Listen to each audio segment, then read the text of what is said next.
جس تے پہ جاوے نظر سرکار دی جس تے پہ جاوے نظر سرکار دی جس تے پہ جاوے نظر سرکار دی موت بھی انہوں کدے نہیں مار دی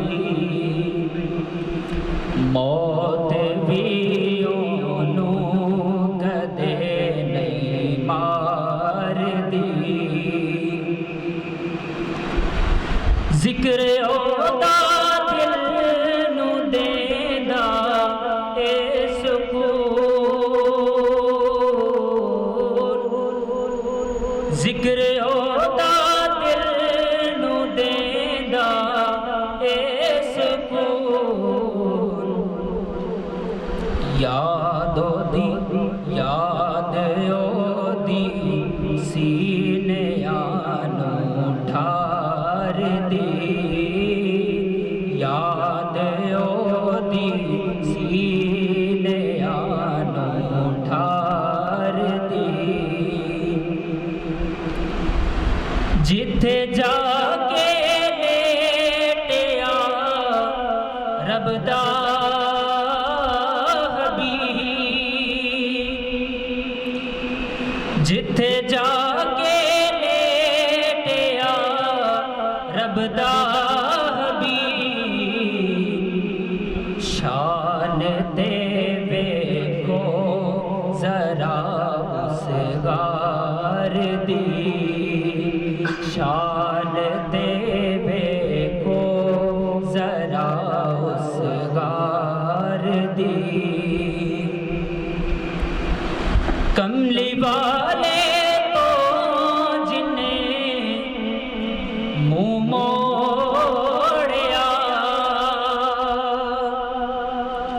کملی والے تو جنہیں منہ موڑیا او دے یارو آر دی نا پار دی او دے یارو آر دی نا پار دی سبز گنبد دا نظارہ ہو گیا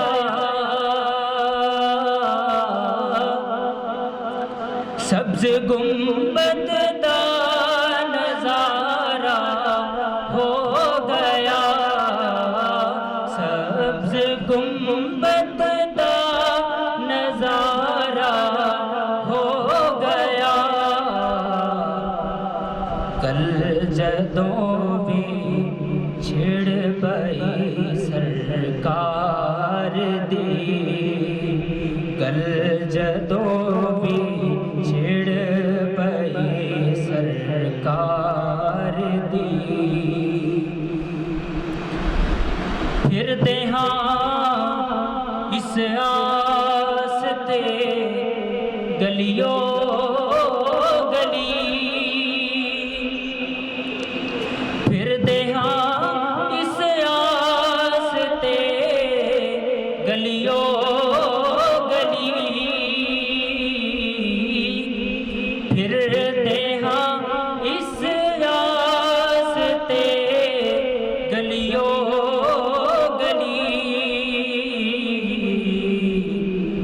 خیر پہ جاوے او دے دیدار دی خیر پہ جاوے او دے دیدار دی جس تے پہ جاوے نظر سرکار دی موت بھی انہوں کدے نہیں مار دی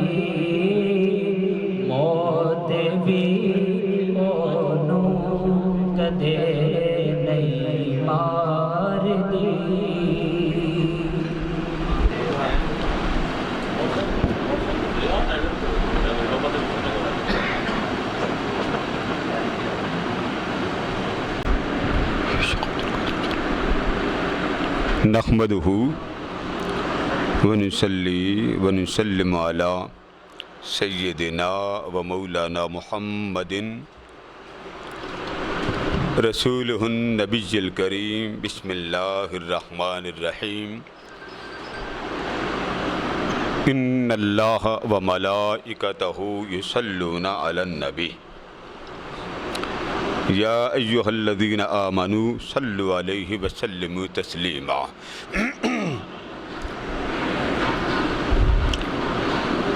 میرے قابل صد احترام معزز حضرات گرامی، بیٹے آواز اونچی کر دیں، آواز بہت کم ہے، آواز اونچی کر دیں. آج کی محفل میلاد مصطفیٰ صلی اللہ تعالی علیہ وآلہ وسلم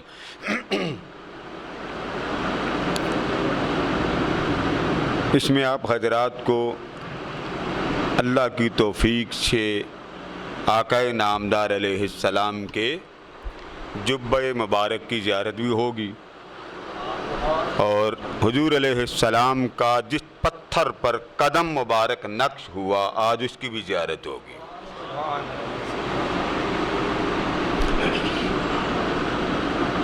اور یہ یاد رکھ لیں کہ یہ جو محفل ہے، اس محفل کے اندر ایک بہت عظیم مقصد ہے. اللہ نے کسی جگہ قرآن مجید میں یہ نہیں فرمایا اے انسان تو کاروبار کر،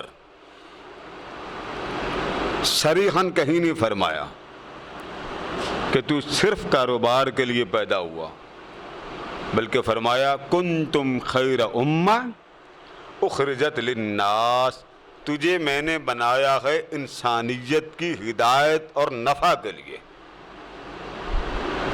اور افسوس کی بات یہ ہے کہ ہم بالخصوص اہلیان پاکستان، بالعموم اہل ایمان، خال خال کوئی مصطفیٰ کے لیے کام کرتا ہے.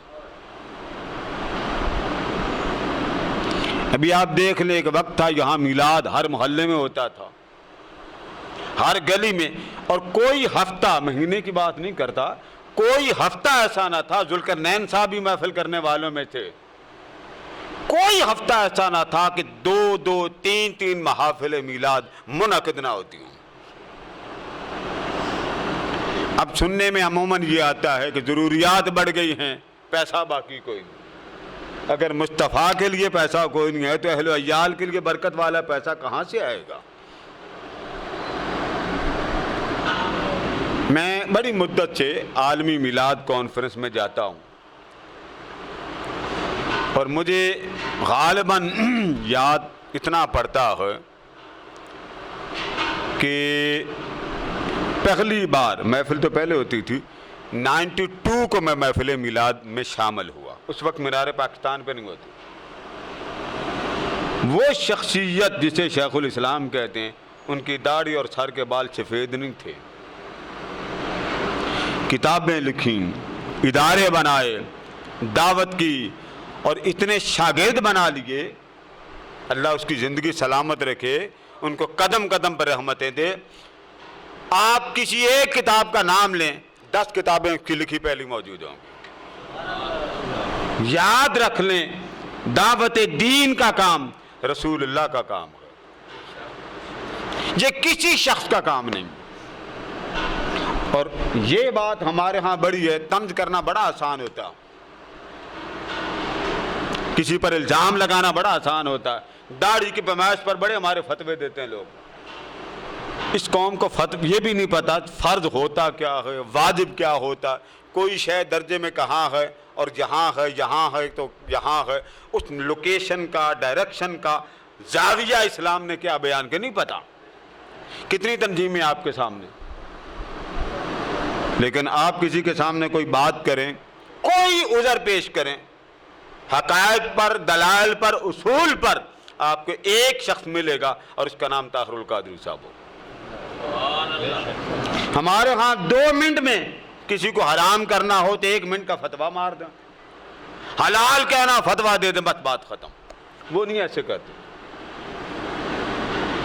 ابھی 4 دن پہلے جب عالمی میلاد کانفرنس ہوئی، تاکہ میں ساتھ ساتھ یہ وضاحت بھی کر دوں، ایک اعتراض بہت بڑا ہوا کہ جی عالمی میلاد کانفرنس میں غیر مسلم آتے ہیں، نہیں آنا چاہیے۔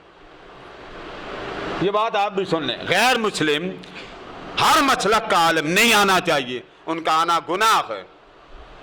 یہ بات ہو رہی ہے، ایک بہت بڑے نامور کوئی شخصیت ہیں، وہ خطاب کر رہے ہیں، اور خطاب کرتے حوالہ کیا دے رہے ہیں؟ اب ذرا حوالہ بھی سن لیں اور اس حوالے کے حال بھی سن لیں۔ خطاب کرتے ہوئے ان کا موقف یہ تھا کہ حضور کے میلاد پر کسی غیر کو نہ بلایا جائے، یہ ان کا موقف تھا۔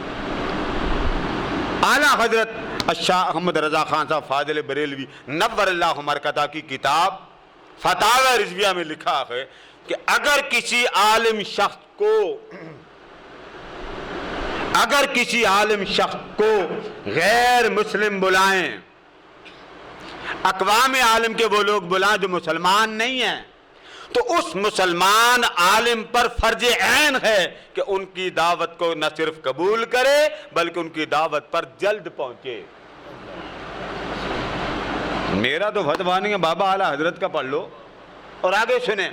اعلیٰ حضرت فرماتے ہیں اگر وہ نہ پہنچے وہ مسلمان عالم تو گناہگار ہوگا۔ یہ ذرا جملے دوہرا لیں، کیا ہوگا؟ ہماری قوم بھی بڑی سیانی ہے، اعلیٰ حضرت کی مانے تو قوم راضی نہیں ہوتی، قوم کے مانے تو اعلیٰ حضرت والے راضی نہیں ہوتے، بندہ کدھر جائے؟ یہ اعلیٰ حضرت کا فتاوی رضویہ جلد نمبر 11، نئی اور پرانی میں فرق ہے۔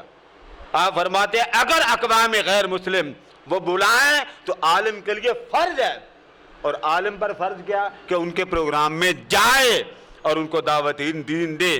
یہ کون سی آیت میں آ گیا کہ آپ کے محفل میں صرف مسلمان ہی آ سکتے ہیں، کافر نہیں آ سکتے؟ حوالہ وہ دے رہے ہیں، اب ذرا حوالہ سنیں۔ حوالہ مسند احمد بن حنبل کا وہ یہ دے رہے تھے کہ جو شخص، علامہ خلیل صاحب کی کرسی یہاں ڈال دیں، بسم اللہ۔ علامہ حافظ خلیل صاحب سینٹرل پنجاب کے ممبر ہیں، ناظم ہیں، یہ ہماری آج کی محفل میلاد کے، اور خاص میرے محسن بھی تشریف لائے۔ میں آپ حضرات کو صمیم قلب سے سر پہ اٹھا کے ویلکم کرتا ہوں۔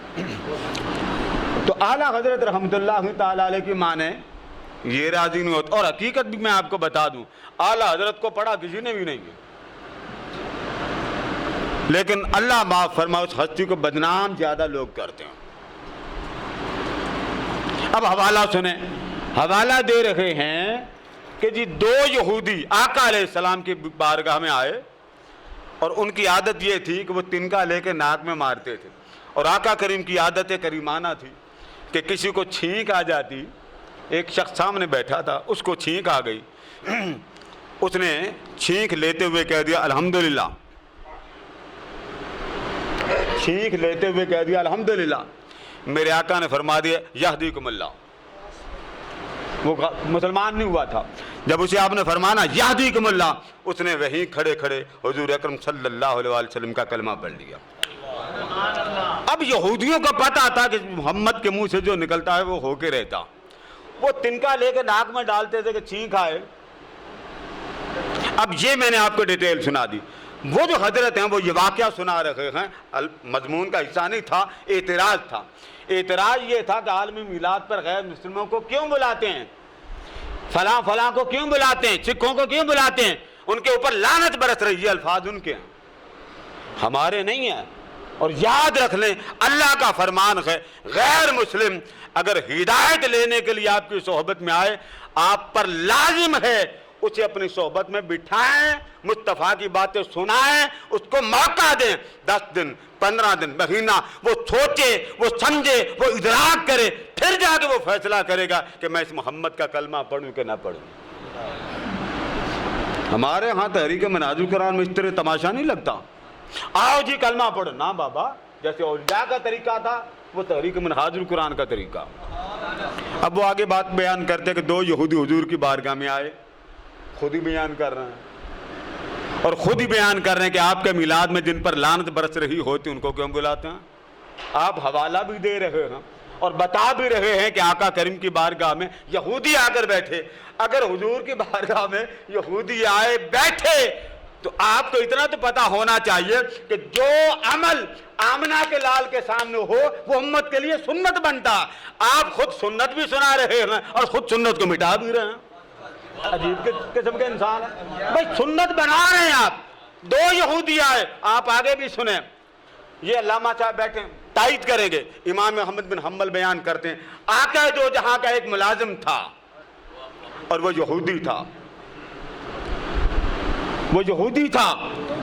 قبلہ قائد محترم اس پر بڑی تفصیل سے بات کی, میں تھوڑا سا سناتا ہوں. وہ کرتا کیا تھا ذوالقرنین صاحب؟ وہ حضور علیہ السلام کے وضو کے لوٹے بھرتا تھا. لوٹے بھرنا, اور جب کبھی آقا دو جہاں کسی مجلس میں تشریف لے جاتے وہ حضور کو جوڑے اٹھا کے جیب میں ڈال لیتا. یہ 2 کام تھے. اور وہ تھا کون ذرا بولیے؟ یہودی. لگا فتویٰ. آپ کی فقہ کی کتابوں میں باب موجود ہے اور بات کی نوعیت ماننی پڑے گی کہ کسی غیر مسلم سے لین دین کیسے کرنا حرام ہوتا. اسلام اس چیز کی اجازت نہ دیتا. آپ کی کتابوں میں ابواب قائم ہیں کہ جب غیر مسلم ہوگا تو 3 باتیں دیکھنی پڑے گی. کافر ہے, غیر مسلم ہے, اہل کتاب ہے. ٹائٹل ایک ہے, اسے آپ کافر بھی کہتے ہیں, اہل کتاب کہتے ہیں. یہ آپ کے قرآن میں نہیں لکھا ہوا کہ غیر مسلم اہل کتاب اس کا ذبیحہ تمہارے لیے حلال ہے, تمہارا ذبیحہ اس کے لیے حلال. آپ بات کر رہے ہیں کہ ان کے اوپر لعنت برس رہی, جن پر آپ لعنت دے رہے ہیں ان لعنتیوں کا ذکر کر کے رب ذوالجلال فرماتا ہے ان کا ذبیحہ تمہارے لیے حلال ہے اور تمہارا ذبیحہ ان کے لیے حلال ہے. آپ کی معنی ہے یا خدا کی معنی؟ جن پر لعنت برستی ہے, مرتے دم تک غیر مسلم کیوں نہ ہو, آنکھ بند ہونے تک اللہ اس کو موقع عطا کرتا ہے کہ تو کلمہ پڑھنا چاہتا پڑھ لے. آنکھ بند ہونے تک تجھے ہم موقع عطا کرتے ہیں. وہ بچہ بیمار ہوا, سینکڑوں واقعات ہیں, میں تو مضمون درود پاک کا لگانا تھا. بیمار ہوا, آقا کریم نے پوچھا. جب تک وہ حضور علیہ السلام کے لوٹے بھرتا تھا اور آپ کے نالین اٹھاتا تھا, کسی نے اس سے یہ نہیں کہا کہ تو نے کلمہ پڑھا کہ نہیں پڑھا, تو مصطفیٰ کی بارگاہ میں کلمہ پڑھے بغیر کیوں بیٹھا. اسے حضور علیہ السلام نے یہ بات نہیں کی. بیمار پڑ گیا, آقا علیہ السلام نے پوچھا بچہ نہیں نظر آ رہا, یا رسول اللہ بیمار ہیں. فرمایا ابو بکر, عمر, عثمان والی, چلو اس بیمار کا حال پوچھائیں. ارے کتنی قسمت والا بچہ تھا, اس گھر میں آمنہ کا لال عرش والا اس کے گھر میں موجود ہے. تشریف لے گئے, اس کے سرہانے جا کے بیٹھ گئے. عرش کا مہمان ہے, اس بستر پر بیٹھے جس بستر پر یہودی بچہ علیل تھا. آقا علیہ السلام نے اس کا جسم دیکھا تو اس کے سر پر ملک الموت کو جب آپ نے ملاحظہ فرمایا سمجھ گئے. اب سمجھ کیا گئے؟ فرمایا نوکری میری کرے اور جائے جہنم میں. کھڑے ہو گئے. آقا علیہ السلام اس کے بستر پر تشریف فرما ہوئے اور بچے کو دیکھ کر فرمایا بیٹے کلمہ پڑھ لو. جب تک وہ آپ کی صحبت میں آتا تھا آپ نے کلمہ نہیں پڑھایا. جب تک آپ کی صحبت میں بیٹھا, یہ دعوت تبلیغ ہے اور یہ تبلیغ کے اصول نکلتے ہیں آمنہ کے لال سے. دین مصطفیٰ یہی سکھاتا ہے کہ حضور کی ہر ادا کو اپنانا محبت رسول کی شرط ہے. ہم نے آپ کو نہیں دیکھنا, آپ لانتی بنا رہے ہیں, انہی میں سے اٹھ کر کوئی خدا کا عاشق بن جائے, کوئی مصطفیٰ کا عاشق بن جائے. شیخ فرید الدین عطار رحمۃ اللہ تعالیٰ نے ایک بات بیان کی, میں بعد میں سناتا ہوں. بچے کو دیکھ کے آقا نے فرمایا بیٹے کلمہ پڑھ لو. وہ لیٹا ہوا تھا, اس نے سر اٹھایا, باپ کو دیکھا. باپ بھی یہودی تھا کہ میرا باپ کیا کہتا, لیکن باپ نہیں بولا. میرے آقا نے پھر فرمایا بیٹے کلمہ پڑھ لو. اس نے پھر سر اٹھا کر دیکھا کہ میرا باپ کیا کہتا. جب آقا نے تیسری بار فرمایا نا کلمہ پڑھ لو, اب اس نے جب باپ کا چہرہ دیکھا تو باپ نے کہا بیٹے میرا منہ کیا دیکھتا ہے, جیسے محمد کہتے ہیں ویسے ہی مان لو. ہر روز تیرے گھر میں دعوت دینے نہیں آئے, آج آمنہ کے لال چل کر آئے ہیں, جیسے مرضی ہے ویسے ہی کر لے. اس نے کلمہ پڑھا. اب جو کلمہ پڑھنے تک اس کا جو پچھلا وقت تھا اس نے کیا تھا, نہ نماز, نہ روزہ, نہ زکوٰۃ, نہ حج. سارے ولیوں سے بازی لے گیا کہ نہیں لے گیا؟ آقا دو جہاں باہر تشریف لائے. مسند احمد بن حنبل کے الفاظ ہیں کہ آقا کریم جب دروازے سے نکلے، ابھی آپ کا ایک قدم باہر تھا ایک اندر تھا، اس بچے کی روح کفن سے انتری سے پرواز کر گئی۔ جب روح پرواز کر گئی تو آقا کریم نے ہاتھ اٹھا کر فرمایا الحمدللہ الذی انقذہ اللہ بی من النار، اس اللہ کا شکر ہے جس نے میرے صدقے سے اس بچے کو جہنم سے آزاد کر دیا۔ لوگوں، خدا کا واسطہ دین کسی دیندار سے سیکھو۔ دین داڑھی کا نام نہیں ہے، دین جبے کا نام نہیں ہے، دین امامے کا نام نہیں ہے، دین حضور علیہ السلام کے اداؤں میں غوطہ زن ہونے کا نام ہے۔ دلائل ہوں، آپ کوئی دلیل دیتے ہیں، آپ گالی تو نہ دیں۔ حضور نے تو کبھی گالی نہیں دی، گالی دینا سنت ہے، یہ تو ابلیسی سنت ہے۔ آپ اس طرح کے لفظ بول رہے ہیں جو آپ کی ڈگری کے شایان شان نہیں ہیں۔ ہماری تحریک میں کوئی گالی نہیں نکالی جاتی، آج تک قائد نے کسی کا نام لے کر چھوکرا موکرا ٹوکرا نہیں کہا۔ یہ بیماری دوسروں کو لگتی ہوگی، کبھی منہاج القرآن کا اسٹیج اس طرح کا ٹائٹل یا گفتگو کا یا لیبل آج آپ کو نصیب نہیں ہوگا۔ شیخ فرید الدین عطار رحمۃ اللہ تعالیٰ فرماتے ہیں کہ میں نے کتاب لکھنی تھی تو میرے دل میں آیا کہ میں کتاب لکھوں۔ واقعہ ایک خود بیان کرتے کہ میں ایک جگہ جا رہا تھا، برفانی علاقہ تھا، وہاں ایک آتش پرست، اب یہ بات سننے والی، آتش پرست کون؟ آتش پرست لکھنے والے فرید الدین عطار فرماتے ہیں آتش پرست دانے لے کر برف کے اوپر بکھیر رہا تھا۔ میں نے کہا یہ کیا کر رہے ہو؟ اس نے کہا جی میں نے یہ دانے اس لیے بکھیرے ہیں، برفانی علاقہ ہے، برف جم رہی ہے تو ان پرندوں کو دانے نہیں ملتے، میں اس لیے دانہ دے رہا ہوں تاکہ وہ کریم مجھ سے راضی ہو جائے۔ آپ نے ساروں کو ایسا سمجھ لیا؟ فرید الدین عطار کی خود 14ویں صدی کے مولویوں سے بہتر تھی نا۔ تو آپ نے پوچھا کیا کر رہے ہو؟ اس نے کہا جی دانا اس کو ڈال رہا ہوں، کریم کا کرم لینا چاہتا ہوں۔ وہ فرماتے میرے دل میں بات تو بڑی لگی، پھر اللہ کا کرنا ایسا ہوا میں خانہ کعبہ چلا گیا۔ وہ کہتے ہیں میرے ارد گرد ایک آدمی طواف کرتا تھا دوڑ دوڑ کے، تو میں نے جب اس کو غور سے دیکھا تو یہ وہی آتش پرست تھا جو ان پرندوں کو دانے ڈالتا تھا۔ تو میں نے کہا یہ کیا؟ تو مجھے دیکھ کے فرماتا کام دیکھ لے صلہ دیکھ لے۔ ہم لوگوں نے کیا فتوے دینا بابا؟ پہلے کون فتوے؟ دو باتیں یاد رکھ لے، ہماری پاکستانی ہر بندے سے مل جائیں گی، کسی کو چھیڑ کے دیکھ لے، خبر داڑھی والا خبر داڑھی منڈا ہو، دو باتیں ہر بندے کی جیب میں آپ کو ملے گی، بھلے وہ آپ کا ہو بھلے وہ کسی کا ہو۔ ایک ہے فتویٰ، بڑے ملیں گے آپ کو، آرام سے بیٹھے کرسی پہ بیٹھے فتوے کی پوری لائن مل جائے گی، ہر شخص کے منہ سے نکلے گا۔ اور دوسرا ہے نسخہ، ایسے لاجواب نسخے کسی کو مارنے کے کسی کو جلانے کے، بھلے وہ دم درودی کیوں نہ ہو۔ مسجد میں جاتے ہیں لوگ کہتے نہیں کہ میرے ہمسائے کا کاروبار ٹھیک ہے، یا اللہ اس کا کھانا خراب کر دے، اس نے میرا دینا، بد دعا کرتے ہیں۔ جبکہ آقا فرماتے ہیں کہ جب امتی کسی کے لیے دعا کرتا ہے تو فرشتے کھڑے ہو کر کہتے ہیں اگر تو اس کے لیے برکت کی دعا مانگتا ہم فرشتے ہو کر تیرے لیے برکت کی دعا مانگتے ہیں۔ لہٰذا جب بھی کوئی بات کریں، کیمرے والے بھی سن لیں، جب بھی کوئی بات کریں خدا کا واسطہ دلیل مانگیں، بغیر دلیل کے تو بات ہی نہیں بنتی۔ پھک مار دی بات جی فلاں صاحب نے کہہ دیا، بابا فلاں صاحب بعد میں، پہلے آمنہ کا لال ہے۔ حضور نے فرمایا تو بات مانی جائے گی، حضور نے نہیں فرمایا تو بات کسی کی نہیں مانی جائے گی۔ ابھی جمعے کے بعد ایک محترم ملے، انہوں نے مجھے کسی عالم کا نام لیا، میں نام نہیں لینا چاہتا۔ اب یہ بیٹھے ہوئے ہیں، وہ یہ تھا کہ عورت اگر نعت پڑھے اور اس کی آواز غیر محرم کے کان میں پہنچ جائے تو غیر محرم کے کان میں پہنچ گئی تو وہ کام حرام ہو گیا۔ یہ بات انہوں نے پوچھی، ایک نامور حضرت ہیں ان کا نام لیا، میں نے کہا اگلے جمعے آپ مجھے یہ حوالہ حدیث سے لا کر دیں کہ حضور نے فرمایا ہے کہ کسی عورت کی آواز کسی کے کان میں پڑ جائے تو اس کا آواز بھلے وہ تلاوت کرے، نعت مصطفیٰ پڑھے، اس کی آواز کان میں پڑے تو اس کا کام حرام ہو جاتا۔ کوئی قرآن کی آیت، کوئی حدیث نبوی صلی اللہ علیہ وسلم، اتنا دین سخت ہے۔ اور جی عورت کا میں نہیں پردہ، قرآن مجید میں عورت یہ سامنے بیٹھے ہیں، آپ جائیں لائبریری ہماری کھولیں اور عورت کے معنی نکال کے دکھائیں، کہاں لکھا ہوا صرف عورت پردہ؟ عورت کے تو کئی معنی۔ یہ جو لفظ مولانا آپ بولتے ہیں اس کے 11 معنی، بولا ایک جاتا، لہذا جب دلیل دی جائے اور حقائق بیان کیے جائیں تو حقیقت کا تعلق دلائل سے ہوتا.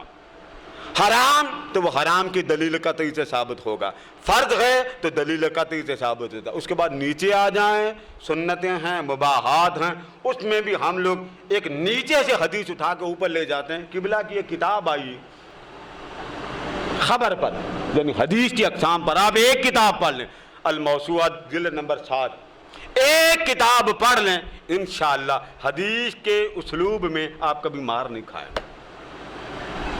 یہی وجہ حاجی بشیر صاحب کئی بار ایسا سوال کرتے ہیں, وہ میرا جواب سن کے کئی دفعہ ہکا بکا رہ جاتے ہیں, ہاں یہ کیا؟ میں کہتا ہوں حضرت صاحب یہ اصل چیز, دین اصل یہ ہے.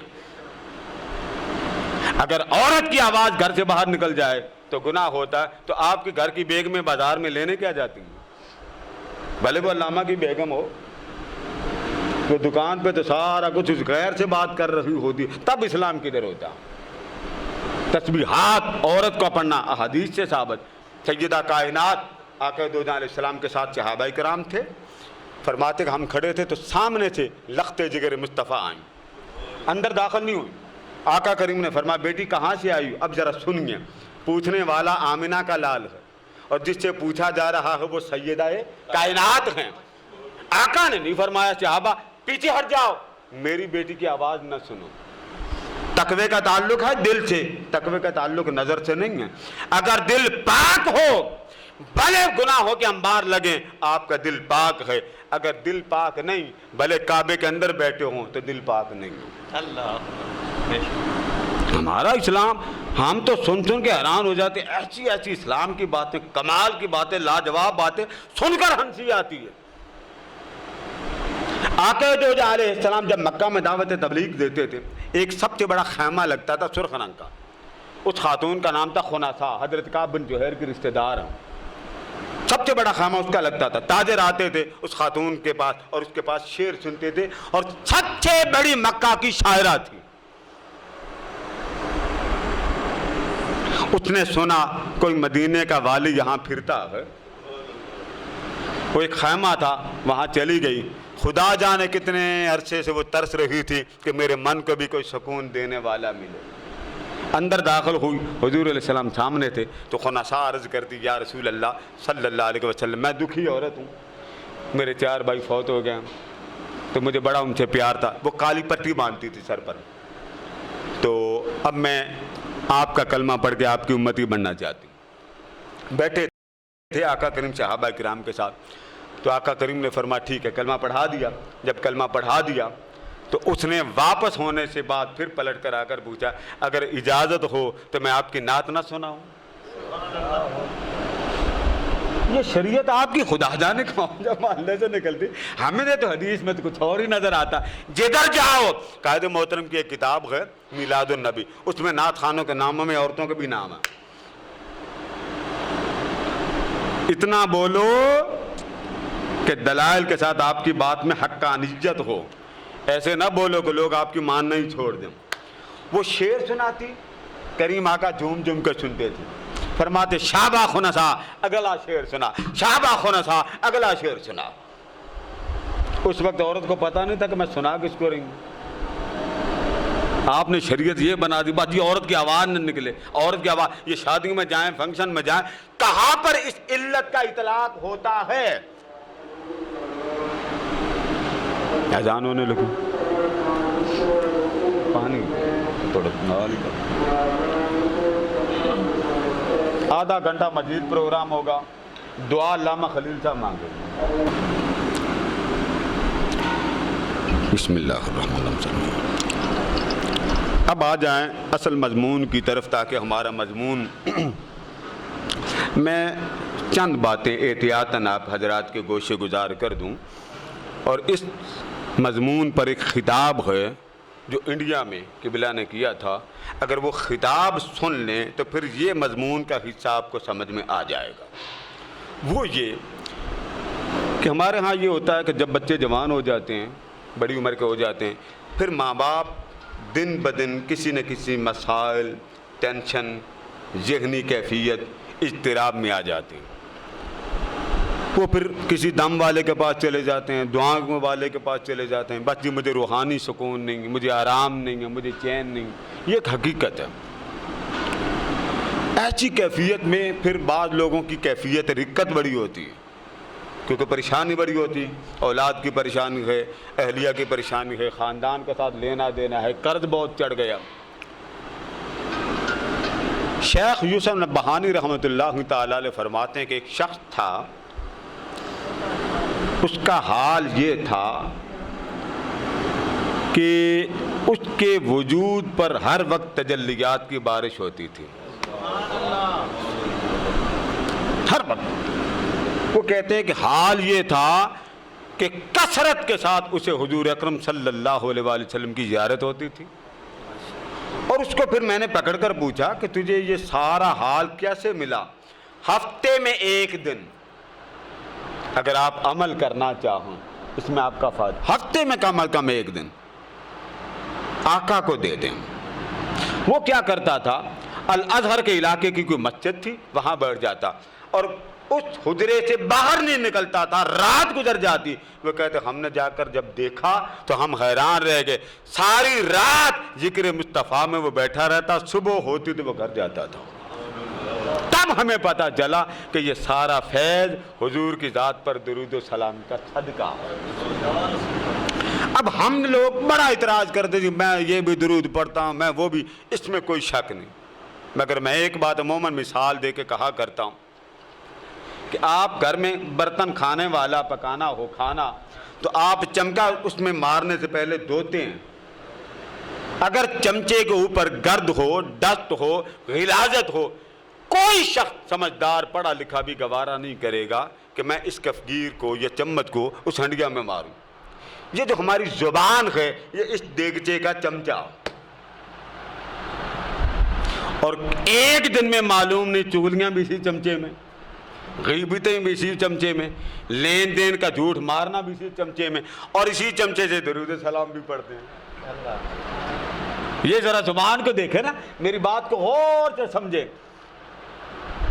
قائد محترم نے ایک بات کہی، بس یہ چمچہ صاف کر لو، بس اندر غذا حلال جانا شروع ہوگی تو من اتنا چمک اٹھے گا کہ جدھر دیکھو گے مصطفیٰ کا نور نظر آئے گا. اور اس بات کو شیخ عبد الکریم رحمۃ اللہ تعالیٰ علیہ نے بھی لکھا، جس کو شیخ یوسف نبہانی نے بیان کی. وہ فرماتے ہیں کہ درود کی شرائط ضرور ہیں، مگر ایک بات یاد رکھ لو، نفل کم پڑھو. وہ کہتے ہیں نماز پڑھو، سنتیں واجبات پڑھ لو، لیکن باقی وقت نفلوں پر نہ لگاؤ. ان سے پوچھا گیا کیوں؟ وہ کہتے ہیں نفل پڑھو گے خشکی بڑھے گی، ذکر الہی سے خشکی بڑھے گی تو درود سلام سے تری پیدا ہوتی ہے. تو اپنے جسم میں بیلنس رکھو، ذکر خدا کر لیا نماز پڑھ کے، اب ذکر مصطفیٰ کرو تاکہ تمہاری طبیعتوں میں بیلنس بن جائے. ہم لوگ اکثر مسجد میں خشکی والے لڑا کے پہلے پہنچے ہوتے ہیں، بعد میں امام صاحب پہنچتے، کیونکہ ہاتھ میں تسبیح ان کے ہوتی ہے، مسجد کے نمازیوں کے ہاتھ میں بہت کم ہوتی. گھر میں ان بڑوں کو کوئی پوچھتا کوئی نہیں، وہ دھکے مارتا، نکل بابا مسجد، آپ کو نہیں کہہ رہا. وہ پھر مسجد میں جاتے ہیں اور کوئی نہیں ملتا، مسجد کے امام سے ان کی بنتی کوئی نہیں. تو شیخ عبد الکریم کیا فرماتے؟ فرما بیٹا اب یہ میں آپ کو ساتھ ساتھ سمجھا رہا ہوں، علامہ صاحب نے کہیں جانا، اس وجہ سے میں چاہتا ہوں تھوڑا سا اختصار کروں. یہ جو ہمارا ادارہ یہ بھی اس دور میں پڑھتے تھے، یہاں ایک اور بھی ہوں. اللہ نے اس ادارے میں بڑی برکتیں رکھی، میں آپ کو سنا دیتا ہوں. وہ تو لائبریری ہے الحمدللہ، کسی نے بتایا اس میں رسول اللہ صلی اللہ علیہ وسلم خود تشریف لائے تھے. یہاں میں اس کا نام لے لینا، وہ اس وقت موجود ہے آپ کے سامنے، میں نام فوکس کر کے اس کا نام لے کے نہیں بتانا چاہتا. وہ بچہ ابھی زندہ ہے جس بچے کو اسی ادارے میں آقا دو جہاں کی زیارت ہوئی، میرے والد گرامی حضور علیہ السلام کے قدموں سے لپٹ کر رونا شروع کر گئی. وہ بچہ بھی زندہ، کیونکہ میں نے ان کے ہاں دعوت دی ہے، وہ پہنچ نہیں سکے. یہ کرم ہے، یہ کرم اتنا ہے آپ کو بتا نہیں سکتا. میں اپنی سنا رہا ہوں بابا، اگر ادھر کی لڑی سنا دی نا لاہور میں حاضر قرآن کا مرکز کی تو کخ نہیں بچنا. یہاں ایک لال دین صاحب ہوتے تھے، میں آپ کو اپنی سنا رہا ہوں. ویزے لگتے تھے اسلام آباد سے، ان کو پتہ یہ بینک میں تھے، لائن لگتی تھی. وہ آئے میرے والد گرامی کے پاس کہ میرا ویزا نہیں لگتا، چلے گئے۔ رات کو حضور علیہ السلام کی زیارت ہوگی، فرمایا لال دین مدینے آنا چاہتے ہو؟ جی آقا آنا چاہتا ہوں۔ فرمایا میرا ایک کام کر دو۔ آقا کیا؟ فرمایا تمہارے گھر کے فلاں کونے میں بلی ہے، اس کے گلے میں ہڈی پھنسی ہے، ہڈی تم نکال دو، ویزا میں بھیج دیتا ہوں۔ وہ لال دین صاحب رات کو اٹھے، انہوں نے اٹھ کر دیکھا بلی کے گلے میں ہڈی پھنسی تھی۔ اب دیکھیں خواب آیا ہے، لوگ کہتے ہیں حضور کا خواب میں دیدار ہوتا، تماشا بنا دیتے، خواب آیا۔ اور جب اٹھ کر دیکھا تو بلی سامنے تھی، اٹھے، بلی کو دودھ ڈالا، ہڈی نکالی۔ صبح دستک ہوئی تو دستک دینے والے نے پوچھا لال دین تہاڈا نام؟ جی میرا نام۔ کاغذ پڑھو، اسلام آباد پہنچ گیا۔ آقا کرم کرتے ہیں۔ میں نے تو طاہر القادری صاحب کا واقعہ اس لیے نہیں سنا رہا کہ آپ ہزار اختلاف کر سکتے ہیں، چلو اور سن لیں۔ وہ شخص عمرے پہ گیا، میں ایک ایسے ہستی کو جانتا ہوں، یہ شرق پر روڈ پہ وہ رہتے تھے، اور اس شخص کے حال یہ تھا کہ آدھی رات کو وہ اٹھتا، 5000 بار وہ درود اس منبر پہ پاس بیٹھ کے پڑھتا تھا، ہر رات کو پڑھتے۔ میں نے ایک دن پوچھا بابا جی کیا حال؟ کہتے پترا بے نظیر نال بھی چنگا حال ہے۔ یہ اس وقت کی بات ہے، یہ انہوں نے مجھے سنا۔ میں نے کہا کیا مطلب؟ کہنے لگے پتر سرکار دا بڑا کرم۔ اب انہوں نے پھر واقعہ سنا، کہتے کہ مجھے خواب آیا، اور یہ خواب کا واقعہ نہیں حقیقت کا۔ کہتے ایک شخص آیا میرے گاؤں میں، یوسف نام تھا، محمد یوسف نام تھا۔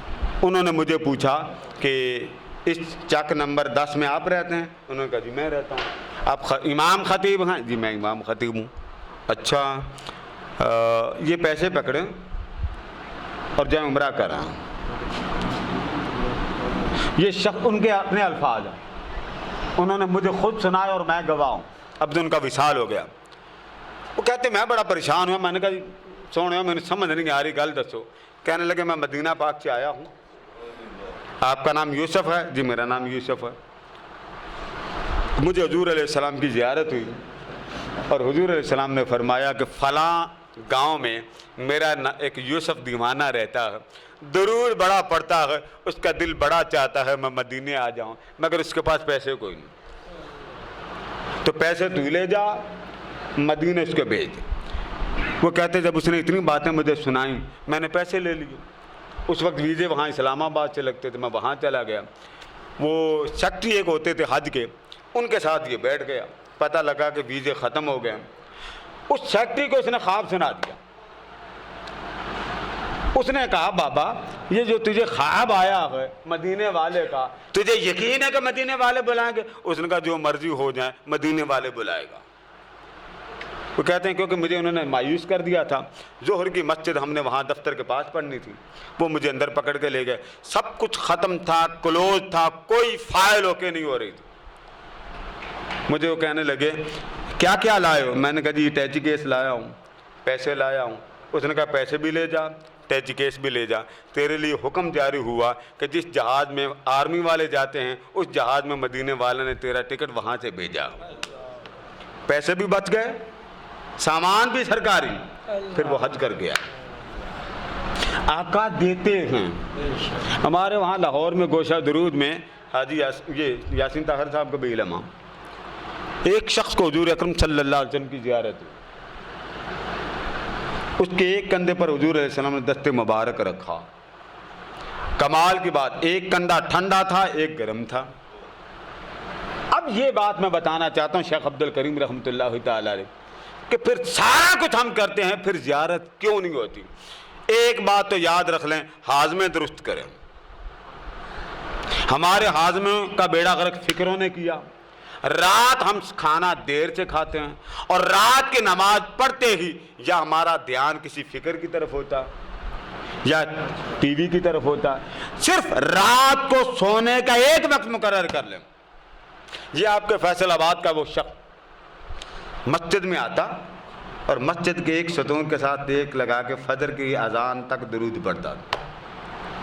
بیمار ہو گیا، جب بیمار ہوا تو اللہ کی شان دیکھیں، اس ستون کے ساتھ کوئی اور آ کے بیٹھ گیا۔ جب کوئی اور آ کے بیٹھا تو اس کو نیند آ گئی۔ جیسے نیند آئی تو حضور علیہ السلام خواب میں تشریف لائے، فرمایا اس ستون کے ساتھ وہ جو پہلا بندہ بیٹھتا تھا وہ کہاں ہے؟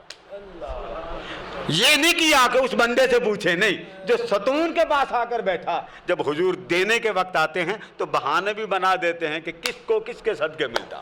وہ بڑا پریشان ہوا، خواب میں اس نے کہا یا رسول اللہ صلی اللہ علیہ وسلم وہ بیمار ہے، فرمایا اسے میرا سلام کہنا۔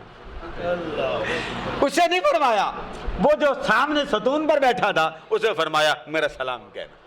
شیخ عبد الکریم رحمۃ اللہ تعالیٰ علیہ فرماتے ہیں، اب میں کیونکہ ان کی وجہ سے کلوز کر رہا ہوں، انہوں نے ایک محفل میں جانا اور سارا پروگرام کے انتظام ان کے سر پہ ہو۔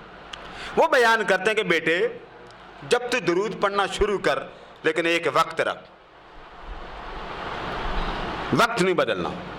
مثلا آپ رات کو بیٹھ جائیں، چارپائی پہ بیٹھیں، چارپائی اچھی طرح جھاڑ لیں، بچوں کی پاؤں کے جوتے کی وجہ سے یا جوتوں کی وجہ سے جو ڈسٹ آتی صاف کر لیں۔ صاف کر لیا، آنکھیں بند کرنا ہے تو بند کر لیں، یا مدینہ طیبہ کی تصویر سامنے رکھ لیں، جالی مبارک کے سامنے رکھ لیں۔ اب شیخ عبد الکریم کیا فرماتے بیٹا شروع میں ایسا ہوگا تجھے محنت کرنا پڑے گی، چلتے چلتے چلتے چلتے پھر تیرا حال یہ بن جائے گا کہ تو درود پڑھ رہا ہوگا اور وہ سامنے کھڑے ہوں گے۔ اب ذرا نوٹ کریں، تو درود پڑھ رہا ہوگا اور وہ سامنے تشریف لائیں گے، لیکن بات نہیں کریں گے، سلام نہیں کہیں گے، تبسم نہیں فرمائیں گے، دیکھیں گے چلے جائیں گے۔ حضرت امیر خسرو رحمۃ اللہ تعالی کے شیخ تھے، ان کو بڑی حضوری ہوتی تھی۔ ایک دن امیر خسرو کسی جگہ سے آئے تو آپ بیٹھے تھے قبلہ رخ، تو امیر خسرو کو آپ نے فرمایا کوئی شعر سنا دو۔ امیر خسرو نے شعر سنائے تو آپ کے شیخ کے دل میں اثر نہ ہوا، فرمایا خسرو مزہ نہیں آیا۔ انہوں نے پھر وہ شعر سنایا، پھر آپ نے فرمایا بھائی مزہ نہیں آیا۔ جب تیسری بار فرمایا نا مزہ نہیں آیا، فرمایا ادھر آ۔ حضرت امیر خسرو رحمۃ اللہ علیہ کو ساتھ بٹھایا، فرمایا آنکھ اٹھا سامنے دیکھ۔ جب سامنے دیکھا تو حضور علیہ السلام کھڑے تھے، ساتھ ایک بزرگ تھے، آکے جو جہاں اس بزرگ سے فرما رہے تھے کیا کہہ رہے ہو؟ اب امیر خسرو اپنے شیخ کے ساتھ بیٹھے اور شیخ دیدار کروا رہا ہے تاجدار کائنات کی مجلس کا۔ امیر خسرو کو حضور اکرم صلی اللہ علیہ وسلم نظر آئے تو حضور علیہ السلام ایک سامنے بزرگ بیٹھے تھے، اس سے پوچھ رہے تھے کیا کہتے ہو؟ یا رسول اللہ شعر کہنا چاہتا ہوں لیکن سمجھ نہیں آ رہی۔ فرما بولو۔ اس نے کہا یا رسول اللہ صلی اللہ علیہ وسلم بلغ العلا بکمالہ، فرمایا آگے کشف الدجا بجمالہ، آگے حسنت جمیع خصالہ، یہ کہہ کے منہ نیچے کر لیا۔ فرما آگے کیوں نہیں پڑھتا؟ آقا آگے آتا ہی کوئی نہیں۔ کیا کہوں؟ فرمایا کیا کہوں؟ بتا دوں؟ جی آقا بتا دیں۔ فرمایا کہہ دو صلو علیہ وآلہ۔ جب یہ حال دیکھا نا تو حضرت امیر خسرو وجد میں آ گئے، فرمایا سونیا وہاں تک میری رسائی نہیں۔ یہ جو حضوری ہوتی ہے نا، دیدار ہوتے ہیں، کبھی دیدار والوں میں بیٹھے۔ اب آگے چلیں، آپ فرماتے پھر کیا ہوتا؟ پھر حضور کا جلوہ آتا، آپ کی جلوہ گری ہوتی۔ اب دیکھ کر واپس نہیں جاتے، اب چہرے پر تبسم آتا ہے کہ غلام بیٹھا ہے جم کے اور مجھ پر درود و سلام پڑھ رہا۔ ہمارے ہاں یہ چیز آج پڑھا 500 بار، میلاد میں جوش آیا چلو جی 1000 بار پڑھ لیا، اگلی رات سو گئے۔ نہ کریں، سب اولیاء نے، عرفاء نے، علماء نے، فقہاء نے، صلحاء نے ایک بات پر اتفاق کیا کہ درود اور ذکر خدا میں ناغہ نہ کریں۔ یہ جو ہم ناغہ کر لیتے ہیں اس سے بیڑا غرق ہو جاتا۔ سب نے لکھا سلوک کی منزل طے کرنی ہو تو ناغہ نہ کریں۔ تیسری بار آپ نے فرمایا کہ جب تیسری بار تشریف لاتے ہیں تو صرف دیکھتے نہیں، صرف مسکراتے نہیں، پھر سلام بھی کرتے ہیں۔ یہ بات سمجھیں، پہلی بار جلوہ گری ہوئی، دیکھا، ملاحظہ کیا غلام پڑھ رہا ہے، تشریف لے گئے۔ دوسری بار ملاحظہ فرمایا، دیکھا نہیں، تبسم فرمایا۔ تیسری بار جلوہ گر ہوئے تو صرف دیکھا نہیں، صرف تبسم نہیں فرمایا، سلام کیا۔ لیکن آگے فرماتے ہیں ابھی اگلی بات نہیں وہ کرتے، ابھی سناتے ہیں، برداشت کر لو گے؟ میرے والد گرامی لاہور میں پڑھتے تھے تو ان کے سامنے کچھ بچے قبلہ رخ بیٹھ کے وظیفہ پڑھتے تھے۔ سید ابو البرکات شاہ صاحب زندہ تھے۔ ایک رات ایک بچے نے آدھی رات کو کچھ پڑھتے پڑھتے چیخیں مارتا ہوا پیچھے آیا۔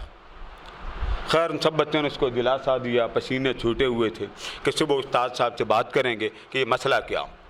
صبح شاہ صاحب کی خدمت میں گئے تو آپ نے فرمایا بیٹے کیا ہوا؟ اس نے کہا میں درود پڑھ رہا تھا۔ اب ذرا سنیے، میں درود پڑھ رہا تھا، ایک نقاب پوش وہ میری طرف آ رہا تھا، ایک نقاب پوش میری طرف آ رہا تھا، بس وہ جب آ رہا تھا میں برداشت نہیں کر سکا۔ تو شاہ صاحب رو پڑے، فرمایا بیٹے تھوڑا انتظار اور کر لیتا، پردہ اٹھ جاتا، مکھڑے کا دیدار ہو جاتا۔ ہمارے ہاں وقت کی جو ہے نا پابندی وہ نہیں۔ پھر آپ شیخ عبد الکریم فرماتے ہیں، فرمایا پھر چوتھی بار جب آقا تشریف لاتے ہیں پھر صرف دیکھتے نہیں، پھر صرف مسکراتے نہیں، پھر سلام نہیں کرتے، پھر تیرا کلام سنتے بھی ہیں اور اپنا کلام سناتے بھی ہیں۔ امام بوصیری رحمۃ اللہ تعالی علیہ ایسی نہیں زیارت ہوئی، 15 سال فالج رہا۔ ڈاکٹر فرید الدین رحمۃ اللہ تعالی علیہ حضور شیخ الاسلام کے والد گرامی، وہ بیان کرتے ہیں کہ رمضان کا مہینہ تھا، میرے ساتھ ایک نو مسلم تھا، نیا وہ مسلمان ہوا تھا، ہم دونوں مسجد نبوی میں جا کے اعتکاف بیٹھ گئے۔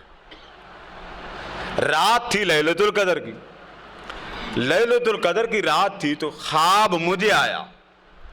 شیخ ڈاکٹر فرید ملت رحمۃ اللہ تعالی علیہ فرماتے ہیں خواب مجھے آیا کہ نبی کریم صلی اللہ علیہ وسلم میرے پاس تشریف لائے، فرمایا فرید الدین اٹھ آج لیلۃ القدر کی رات ہے۔ اب ذرا سنیے خواب کس کو آ رہا ہے؟ حضرت فرید الدین رحمۃ اللہ تعالی، ساتھ وہ نو مسلم بھی سویا ہوا، وہ دوسرے کمرے میں تھا، وہ دوڑا آیا اور آ کر کہتا حضرت جی ایک بات کروں؟ فرمایا کرو۔ اس نے کہا مجھے آج حضور علیہ السلام کی زیارت ہوئی اور آپ نے فرمایا آج کی رات لیلۃ القدر کی رات ہے۔ فرمانے لگے تجھے حضور کا دیدار ہو گیا؟ اس نے کہا مجھے ابھی حضور کا دیدار ہو۔ فرمایا مجھے بھی اسی مصطفیٰ کا دیدار ہوا۔ ایک ہی وقت میں خواب ایک جیسا۔ تو جب کرم ہوتا ہے کیفیات بدل جاتی ہیں۔ اب بات کو ختم کرتے ہوئے میں درود بھی سمجھا دوں۔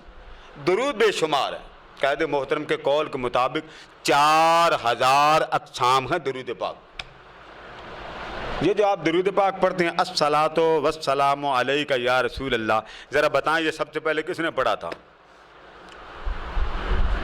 چلو پہلی ڈال دیتے ہیں آپ کو، کس نے پڑھا بولیے؟ ادھر خرم صاحب ہیں، سارے بیٹھے ہیں، کوئی جواب دو۔ سب سے پہلے یہ درود پاک کس نے پڑھا؟ الصلاۃ والسلام علیک، بولیے ذرا یہ کس نے پڑھا؟ سن لیں، سیرت حلبیہ اٹھائیں، سنن دارمی اٹھائیں، ترمذی اٹھائیے، سیرت ابن حشام اٹھائیے۔ مولا علی فرماتے ہیں ایک، حضرت جابر بن سمرہ فرماتے ہیں، 2 راوی فرماتے ہیں مکہ میں ہم تھے، اس وقت گھروں میں تو واش روم تھے، ٹوائلٹ وغیرہ تو ہوتے نہیں تھے، تو آقا دو جہاں علیہ السلام رفع حاجت کے لیے جب در دولت سے نکلتے اور مکہ کی گلیاں ہوتی، مکہ کی گلیاں ہوتی تو گلیوں میں مولا علی پیچھے ہوتے، حضور علیہ السلام آگے ہوتے۔ فرماتے ہیں مکہ کی گلیاں، درخت، ٹہنیاں، شاخیں، پتھر اونچی اونچی آواز میں نعرے لگاتے الصلاۃ والسلام علیک یا رسول اللہ۔ آقا مولا علی پیچھے ہوتے، وہ فرماتے کہ میں حضور کو تکتا کہ حضور کبھی دائیں دیکھتے یہ کدھر سے بول رہا، کبھی بائیں دیکھتے کدھر سے بول رہا۔ ہم سناتے سونیا یہ ارض و سما کے مالک جب رب نے بنا کے بھیجا تو پھر درود بھی تو انہیں نہیں پڑھنا ہے نا۔ تو آقا دو جہاں کو یہ سب سے پہلا درود حرم کعبہ کی گلیوں نے پڑھا۔ اللہ چاہتا تو درود ابراہیمی پڑھا لیتا، ہمیں تو کوئی اعتراض نہیں۔ اس لیے آج بھی مدینہ طیبہ میں LCD لگی اور وہاں لکھا ہوا اے زائر اگر مصطفیٰ کے چہرے انور کے سامنے تو جائے تو یہ پڑھا کر السلام علیک یا رسول اللہ۔ وہ السلام کہتے ہیں یا السلام علیک ایھا النبی، وہاں وہ منع نہیں کرتے۔ تو رات کو سوتے ہوئے درود منہاج کم از کم 100 بار کم سے کم نیت کر لیں، نیت کر لیں ہم کیا قسمیں کھانا، وہ پہلے بھی میرے کلپ میں قسمیں ہی ہیں، تو خدا کی جانتا ہے۔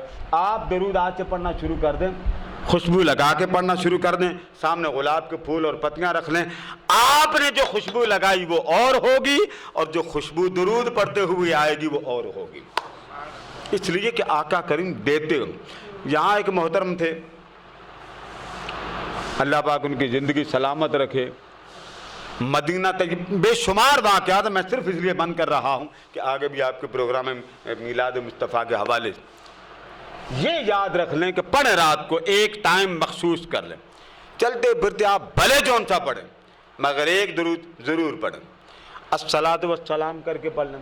یہاں سے ایک شاہ صاحب تھے، حضور شیخ عبد الرزاق نور اللہ مرکزہ، حضور سیدنا غوث اعظم کے اولاد میں سے تھے، وہ تشریف لائے تھے، انہوں نے فرمایا تھا یہاں چوک میں، فرمایا کہ میں آپ کو ایک عمل دینا چاہتا ہوں، اپنے دادا جان کا عمل ہے، آپ وہ پڑھ لیا کریں، اگر آپ کو رسول اللہ صلی اللہ علیہ وسلم کرم نہ کریں، عنایت نہ کریں، توجہ نہ دیں، ہم آپ کو جرمانہ دیں گے۔ انہوں نے جو وظیفہ دیا وہ یہ تھا، الصلاۃ والسلام علیک یا رسول اللہ، الصلاۃ والسلام علیک یا حبیب اللہ۔ درود منہاج کیا ہے؟ کم از کم 100 بار۔ حضور سیدنا طاہر علاء الدین قادری گیلانی نور اللہ مرکزہ بھی فرماتے تھے کہ حضور غوث پاک کا جو مرید ہے اس کے لیے لازم ہے کہ درود منہاج، اللہم صلی علی سیدنا و مولانا محمد وعلی آلہ وصحبہ وبارک وسلم۔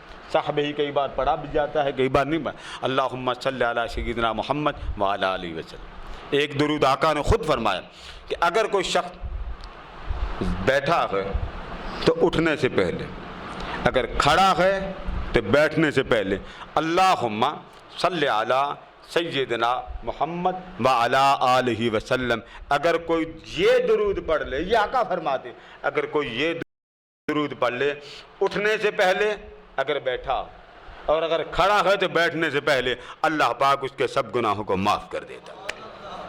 اللہ پاک ہماری آج کی حاضری قبول فرمائے، اور ہماری ساری کی التجائے میں علامہ خلیل صاحب کے حوالے کرتا ہوں، میزبان محفل بھی ہیں، مہمان محفل بھی ہیں، تو آج وہ خصوصی دعا فرما۔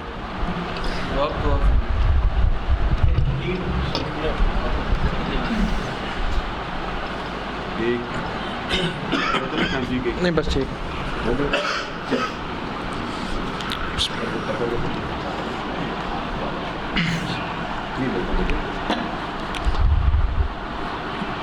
بسم اللہ الرحمن الرحیم۔ سب سے پہلے تو میں قبلہ ڈاکٹر وجہ اللہ قادری صاحب کو خصوصاً مبارکباد بھی پیش کرتا ہوں اور شکریہ بھی ادا کرتا ہوں کہ آپ نے کریم آقا علیہ السلام کی بارگاہ کے اندر اس روحانی اور وجدانی محفل درود پاک کے اندر شرکت کرنے کا جو ہے وہ موقع دیا، اور اپنے خوبصورت ملفوظات سے ہمارے قلوب و ذہان کو بھی منور کیا۔ میں آگے علامہ زمان صاحب سے کہہ رہا تھا، میں نے کہا کہ آپ کی گفتگو کو سماعت کر کے ایک جھلک حضور سیدی شیخ الاسلام کی یاد آ جاتی ہے، تو ہم اس کا مزہ لے رہے تھے۔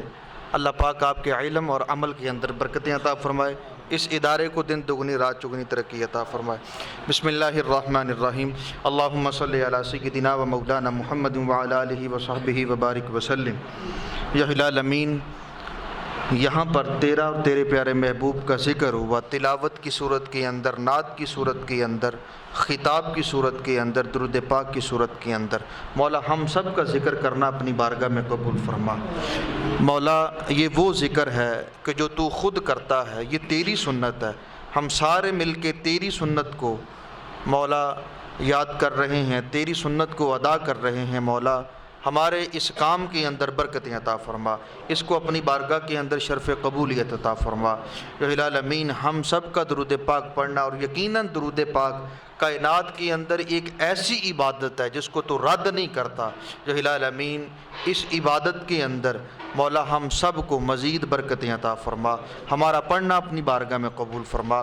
جو الہ الامین اس درود پاک کی برکت سے جتنے بھی بیمار ہیں سب کو شفاء کلی عطا فرما، جتنے بھی پریشان ہیں ان کے پریشانیوں کو دور فرما، مقروضوں کو قرض کے بوجھ سے رہائی عطا فرما، بے اولادوں کو اولاد نورینہ عطا فرما، بیٹے والوں کو بیٹیاں، بیٹی والوں کو بیٹے نصیب فرما، جن کو کچھ نہیں دیا اپنے غیب کے خزانوں سے مالا مال فرما۔ جو الہ الامین جن احباب نے آج کی اس بزم کے اندر اہتمام کیا ہے، کسی بھی طرح کا کیا ہے مولا، ان کی اس کاوش کو اپنی بارگاہ میں قبول فرما۔ مولا قبلہ ڈاکٹر صاحب کے اہل خانہ پر اپنی رحمتوں کا نزول فرما۔ جو الہ الامین ان کے مال جان رزق کے اندر برکتیں عطا فرما، اس ادارے کو دن دگنی رات چگنی ترقی عطا فرما، ان کے والد گرامی کے درجات کو بلندی عطا فرما۔ جو الہ الامین تو رحیم ہے، کریم ہے، ہم سب پر اپنا رحم و کرم فرما۔ مولا ہم سب کے قائد جنہوں نے ہمیں اس مشن کی طرف لگایا، حضور سیدی شیخ الاسلام ان کو عمر خضر بالخیر عطا فرما، ان کا سایہ تدیر ہم سب کے سر پر قائم و دائم فرما، ہم سب کو صحیح معنوں کے اندر اس مشن کے ساتھ مخلص ہو کر کام کرنے کی توفیق عطا فرما۔ یا الہ الامین جو مانگ سکے جو نہیں مانگ سکے، جو ہمارے حق میں بہتر عطا فرما۔ جتنے بھی یہاں پر آئے ہیں مولا، ہر ایک کی مرادوں کو تو جاننے والا ہے، ہر ایک کی دعاؤں کو اپنی بارگاہ میں قبول فرما۔ ربنا آتنا فی الدنیا حسنہ وفی الآخرۃ حسنہ وقنا عذاب النار وقنا عذاب القبر وقنا عذاب الحشر وقنا عذاب الصقر وقنا عذاب القرض وقنا عذاب المرض وقنا عذاب الميزان اللهم اجرنا من النار وصلى الله تعالى على رسول خير خلقه سيدنا ومولانا محمد وعلى آله واصحابه اجمعين برحمتك يا ارحم الراحمين۔ سب سے پہلے زیارت